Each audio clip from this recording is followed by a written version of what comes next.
তুই কি একা এসেছিস? না, আমার নাতনিও তো সঙ্গে এসেছে। নাতনি? কোথায় সে? কত বড় হলো গো? ওই তো 9 পুরো হয়ে 10-এ পড়লো। তা বিয়ে দেওয়ার জন্য গ্রুপের নাম করতে এসেছিস?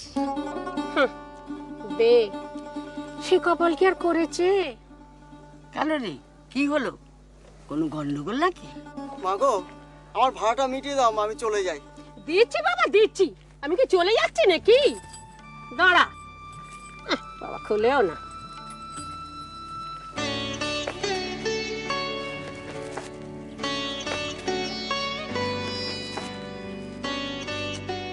তুমি কি হাঁটা নাকি? ঠিক করে হাঁটতে পারো না? তুমি দাঁড়াও, আমি যাবো, তারপরে তুমি ওদিকে যাবে।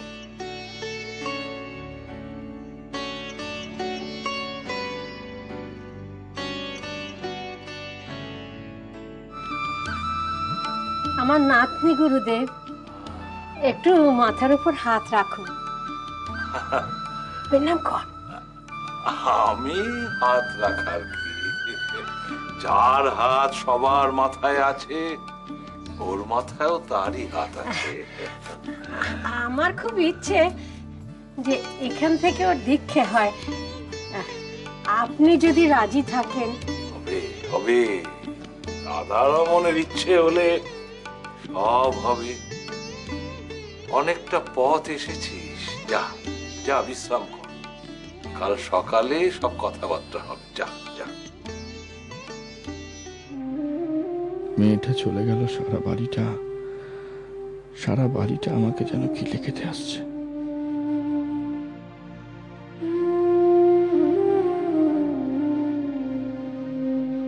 মায়ের যে কি অবস্থা কে জানে,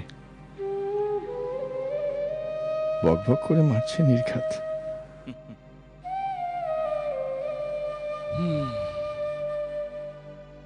এখানে কি বলেছিলাম?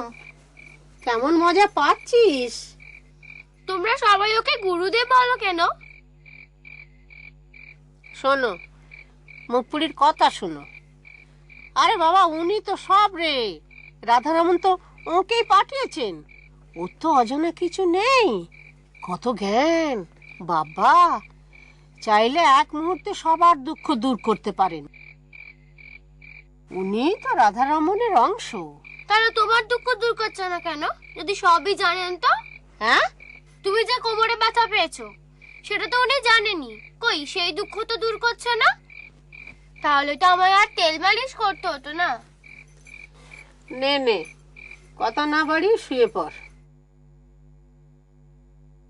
সুধীর না? আয় আয় ভেতরে। কি হয়েছে দেখি?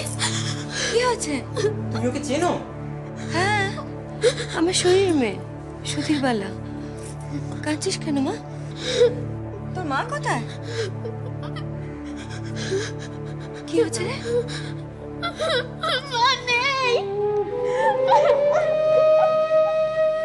আমরা মেদিনীপুরে ছিলাম গত বুধবার পুলিশ আমাদের ডেরা ঘিরে ফেলে, গুলি চালায়। একটা গুলি মারপিট লাগে, ওটা সঙ্গে করে নিয়ে মা চলে গেল।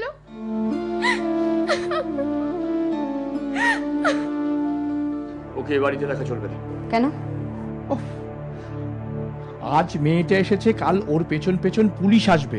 সেটা যদি জেনেই থাকো, তাহলে ওকে আরো আশ্রয় দেওয়া দরকার।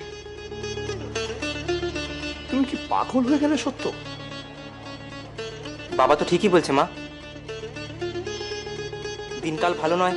সাধন, তোমার কোনো মত আমি জানতে চাইনি। মত দেওয়ার মতো যোগ্যতা তোমার হলে আমি তোমার মত নেই।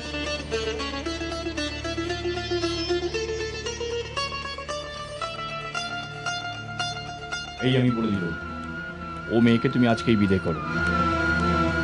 বেশ, তাহলে ওর সঙ্গে আমিও বের হয়ে যাব।